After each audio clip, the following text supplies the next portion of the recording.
আপনারা জানেন বর্তমান সময়টাতে খাঁটি খেজুরের গুড়ের খুবই অভাব, আর কয়েকটা টাকা বেশি মুনাফার জন্য অনেক গাছেরাই কিন্তু খেজুরের গুড়ের মধ্যে চিনি, সুজি এবং ডালডা ব্যবহার করছে।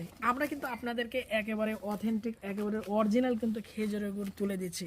এতে পূর্বে যারা নিয়েছেন জানিয়েছেন, ইনশাল্লাহ আগামীতেও আমরা আপনাদের কাছে এইরকমই খাঁটি খেজুরের গুড় তুলে দেবো। আজকে আপনাদেরকে একটু দেখাই গুড়ের কালারটা কেমন।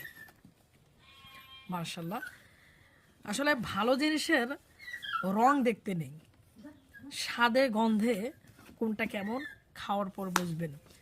এতে পূর্বে যারা নিয়েছেন তারা আবারও অর্ডার করছেন। আমরা চাচ্ছি বাংলাদেশের বিভিন্ন জায়গাতে এই খাঁটি খেজুরের গুড়টা তুলে দেওয়ার।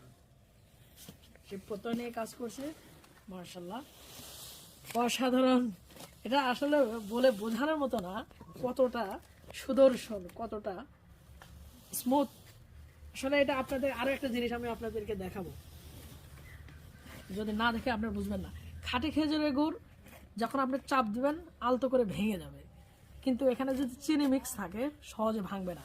মনে হচ্ছে এই মাত্র বানানো হয়েছে, অথচ এটা 3 দিন আগে বানানো, তাই না কাকা? 3 দিন আগে বানানো। এরকমই থাকবে সব সময় ইনশাল্লাহ।